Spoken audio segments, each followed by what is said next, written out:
right, what we're going to be doing today is taking a look at 10 very popular fragrance clones. I'm going to be rating these based off of the accuracy. How good are these really? How close are they to what they're trying to clone? Because again, we're talking about popular clones here. These are ones that you've probably heard about a million times at this point. Nothing wrong with that. Generally, that's because they're worth speaking about, and I'm all for it. I've talked about a lot of these a lot of times as well here on the channel, but I kind of want to run through these and give you my breakdown on how accurate they are. And so I'm going to be using a rating scale here of 1 to 10, closer to 10 the more accurate they are. And I'll go ahead and say this, there are none that are going to be 5 out of 10 or below. So I don't have any in here that are horrible clones that aren't that close at all. Again, because they probably wouldn't be all that popular if they were ranking that low in terms of accuracy. So if you're looking for a video where I'm going to be ragging some crappy clones, this isn't it. We would have to spin it in a way where I just do that because they wouldn't be popular. But I'll probably cover some not so good clones in the future in a separate video, different topic as well, because there are some out there. Clones are a great way to go to save money, but you got to make sure that you're getting these through discounters versus paying overpriced, marked up prices on like eBay. A lot of times where some of these clones may be $25 or so on a discounter, they might be going for $50, $55 on eBay. You know, generally there is a markup there. So make sure you're shopping where you should be at the links down below. I'll get you the best prices. Also, we're going into the time of year where deals and restocks are going to be abundant. And so make sure you jump on my mailing list and texting list. I will keep you in the loop. You'll be the first to know anytime something worth knowing about pops up, and there will be a lot of it coming up very soon. Let's start off with this one right here. $20-ish LFA Assad. I think it's 21, 22, maybe it's 25. It's very affordable. This was one of the first Sauvage Elixir clones to really take off and get a ton of hype. Whether it was actually the first one just created, I don't know, but it was the one that caught on, you know, first. And for great reason. This is a fantastic alternative to Sauvage Elixir. Sauvage Elixir is not affordable. It's not cheap in the slightest. It's expensive and it's borderline niche price. I mean, it really is some premium stuff. They're proud of it. And they should be. Sauvage Elixir smells great, but that's not in the cards for everybody. You know, when you can look at it and pay 20 bucks or pay, you know, $150, $160, $170. For a lot of people, you're just going to want to go the cheaper route if you can, if it makes sense. And it does make sense with LFA Assad. This one I give a 9 out of 10 in terms of accuracy. It's fantastic, really close. I would say the only thing that limits this is the quality, and the quality is not bad. It is not bad at all. It's not as good as Sauvage Elixir, but I think if we're actually expecting it to be, then we need to change our expectations. For 20 bucks, it is phenomenal. The performance really holds up as well. Again, the accuracy is the main thing that we're judging, and it is very close. This one is very much deserving of the hype and attention that it has gotten. And if you're looking for a Sauvage Elixir clone for an affordable price, this is where you should start. Next up, we have LFA Hati. Okay, I always kind of struggled with this, but Hati, we'll go with that. So this kind of is a little bit similar to Invictus Aqua or Sassy Howis, but it has a lot of cinnamon. It's one of those deals where it's somewhat of a clone, but also kind of does its own thing. I give this a 6 out of 10 here in terms of accuracy. It's not super close. I think for the price that this one is offered at, it's a decent alternative, but it doesn't go much further than alternative. It is not a clone to me in the way that something like LFA Assad is to Sauvage Elixir, if that makes sense. Now, the only reason why I wouldn't give this one a lower rating is the price point. I think I paid $15 for this. I could have sworn I've seen it as low as like 12 or 13 at some places. We're talking 100 milliliters. That's basically dirt cheap. You don't see too many things for prices less than that. And again, it's from a bigger clone brand, LFA. They have a lot of releases at this point. It's very affordable. So at that price point, you know, it could be something where you can just toss it in the garbage if you don't like it. I think for what it is, it's fine. It's just not the most accurate. 6 out of 10 is where this one falls. It's not something I would necessarily rush out and get, but if you need to reach that free shipping threshold, it's one you could throw in, and at least you get something out of it rather than just paying money for shipping and having that go nowhere. You can get something like this and maybe really like it or maybe not. Next up, we have Barouidor. Now this one is very impressive. I'll just tell you the rating right off the bat. It's a 9.5 out of 10. PDM Carlisle clone. And it is a fantastic clone of Carlisle. Really, really close. Very accurate. Has great performance. It has great quality as well. And even has similar PDM issues where the collar lifts off the atomizer. So they even got that down as well. Kudos to Barouidor for doing that. I mean, pulling this cap off, yeah, I just took the whole collar off with it. I've had that issue with some PDMs as well. So good on them. Of course, it's not intentional, but it is kind of ironic that that's how it is. Now, again, 9.5 out of 10. It is so accurate, but also in this instance here, it is so high quality. This is a fantastic quality clone. It really is impressive. Now, it's not cheap. This one's a little bit more premium, a little bit more pricey. It's also 85 ml versus like a standard 100 that a lot of clones are offered in. I think it's $58, maybe $60 pricier. Still not coming close to Carlisle, but pricier comparatively speaking to a lot of the other things that we're going to be covering. At the end of the day, I don't think that's too much of a detriment to this one, considering the quality and the accuracy that you're getting out of this one is impressive and probably the best on the market when we're talking about getting close to Carlisle. So 9.5 out of 10, this is impressive stuff. Next up, we have Arf Club de Nuit Intense Man Limited Edition Parfum. 9 out of 10. The reason why it might not be a 9.5 or a 10 out of 10, because it is one of my favorite Aventus clones, is because the market is so saturated. You can really only get so excited about an Aventus clone when there are so many good, really good Aventus clones out there at this point. So it's not something where you're going to get too excited about it, frankly. I do think this one is good. Again, it's one of my personal favorites, especially when we're talking about the Armaf line of Aventus clones. I think they really did a great job with this one. The opening is great. The dry down is great. It's birchy, it's smoky, but still has very much a modern Aventus smell, so it's not too birchy and too smoky. Fruits in here are abundant, the citrus and all of that as well.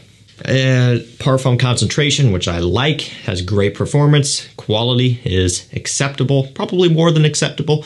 This one comes in again on the upper end of things, maybe $60 or so. You can get the other Armafs cheaper and they still do the job just fine.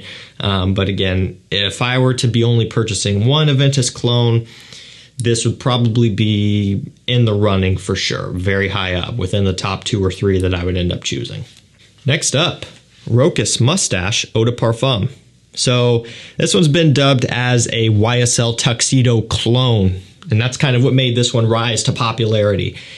And it smells similar to Tuxedo. It really does. It doesn't have as much of the patchouli going on, but it does have a lot of the vanilla, the spices coming from the pink pepper here in this instance, some benzoin as well, so it's a little bit dusty and kind of powdery. I give it a 7 out of 10. In terms of accuracy, it's not the most accurate clone on the market, and anymore I think I try to get away from really referring to it as a clone when at all possible. I do think maybe that is a little bit of a exaggeration, especially now when we have things like Fragrance World Suits, Alhambra the Tux, Afnan Tarathi Brown, and even more, I'm sure. Those are real clones. I mean, those get very close to the DNA, really honing in on the patchouli, and 2 of those are cloning the bottle as well. I think this one is inspired by, but with its own twist. So that's where that accuracy thing comes into play. About a 7 out of 10. Still great, and to me, personally, I don't view this to be overly redundant. For some it will, depending on the span of your collection and what you look for and what you deem as redundant. There's going to be times where I'll wear Tuxedo and its affiliates or its clones more so. There's going to be times where maybe I'm just in the mood for something like Rochas Mustache EDP.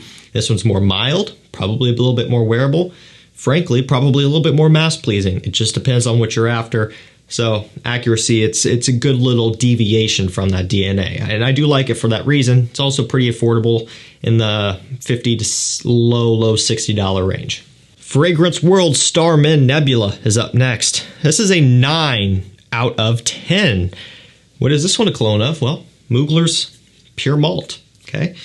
And they're kind of going after it with the star and the color of the, I think it's, yeah, the color of the glass. I couldn't tell if they were tinting the glass or if they were tinting the liquid, but when you look at it, it is the glass.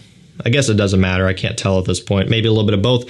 Has that similar color scheme going on that Pure Malt does, and it does have the malty, whiskey, boozy sweetness that Pure Malt does have, and Pure Malt is unfortunately discontinued, which is a shame because it is a fantastic scent, although I'm not as sad about it now since I have this, and that's the truth. I have Pure Malt. I've got, I believe just one bottle of it. I wish I had a backup, but with this one, I'll just wear this and conserve that because they're so close. That 9 out of 10 accuracy point here is very well deserved. This one gets you so close at a fraction of the cost. I think this is in the 30s as well for 100 mils here. Definitely a great clone. So next up we have Haramain Detour Noir. Now this one I'm going to give a 9 out of 10 right out of the gate.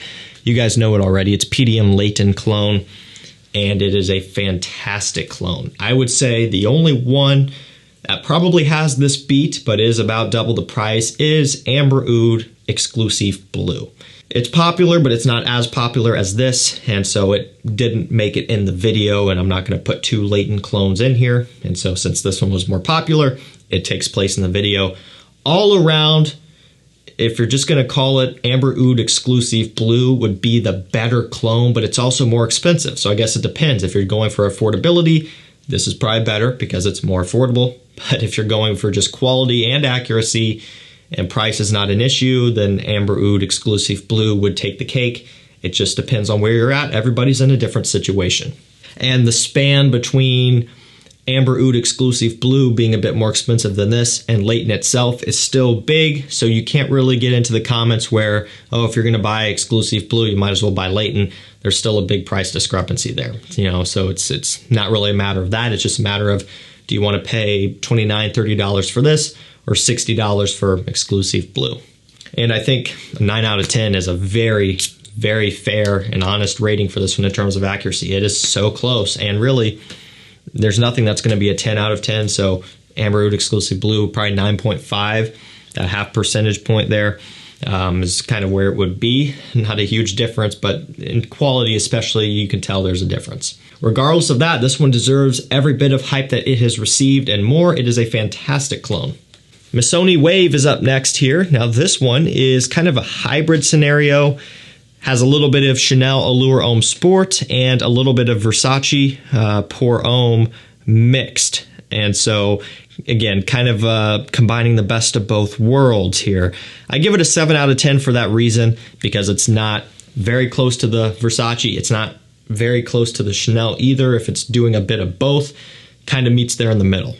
And I think that does offer a lot of value, because you can kind of skip out on buying both of those and have one which combines the kind of sweetness of the Chanel and the very citrus forward and bright aspect of the Versace. And this is basically the price of the Versace, and then you get both of those combined. If you were to buy both of those, it'd be $150+ or about $40 for this.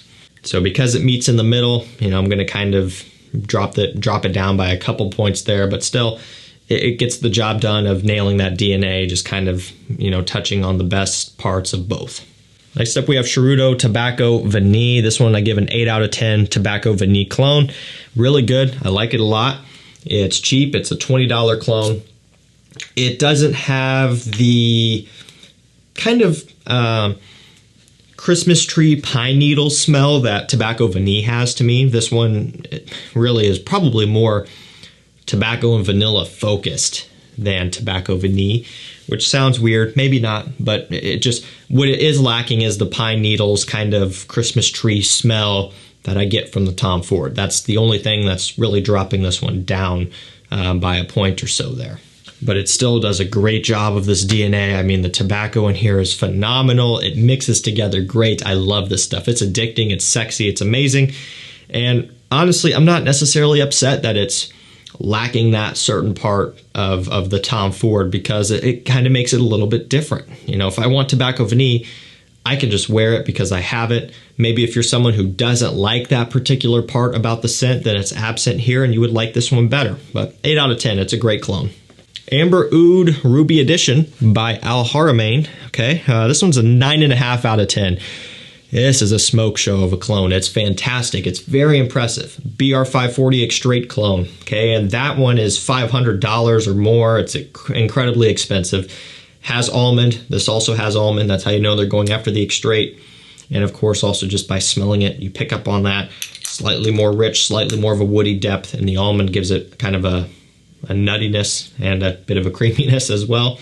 Similar to 540 straight. That's where this one falls. Quality, though, is impeccable. It is impressive. The performance is also beast mode, just like the real deal. So yeah, 9.5 out of 10. I've talked a lot about this one. It is a great clone, very impressive stuff, and it makes the real one, BR540 straight, obsolete, especially at that price point. Just buy this and your wallet will thank you. And you won't get as much in trouble by your partner as well, and that really just kind of makes it worth it in and of itself. Okay, and we're going to end things off with Arf Hunter Intense. You know, this one pulled a good amount of hype, I guess, back when it first came out. I don't know what the release date was, but there was a point where it was getting a lot of hype, and I assume it was kind of around the launch date because, you know, Arf, when they release something, even though they're releasing clones, they still get a good amount of hype. Just look at all of the new clones they released at the beginning of the year, 4 of them. All of those popped off really quick. Similar deal with Hunter. And since then, they have this now as an EDP. It started off as an EDT, so they've changed it up a little bit. I give it a 7 out of 10. The reason why is because it's, again, a hybrid, a bit of everything. Kind of like the Missoni, although this is more of a hybrid because it's doing a bit of Sauvage, a bit of Atlantique, a bit of Invictus Aqua or Howes. And that's kind of the bulk of it. Sauvage, Atlantique. Howes doesn't really have any Dylan Blue as well, my bad. It doesn't really have any Blue de Chanel, but it does have some Dylan Blue kind of sweetness. So kind of a mixture of 4 popular things there mixed into one for about 20 bucks. It's hard to beat. It just doesn't hone in on any one thing in particular. Alrighty guys, that's going to do it for me, rating some popular fragrance clones. I'll link them down below, but that's going to do it for me. Thank you so much for watching. Stay safe, stay healthy. We'll see you tomorrow with another one. Take care.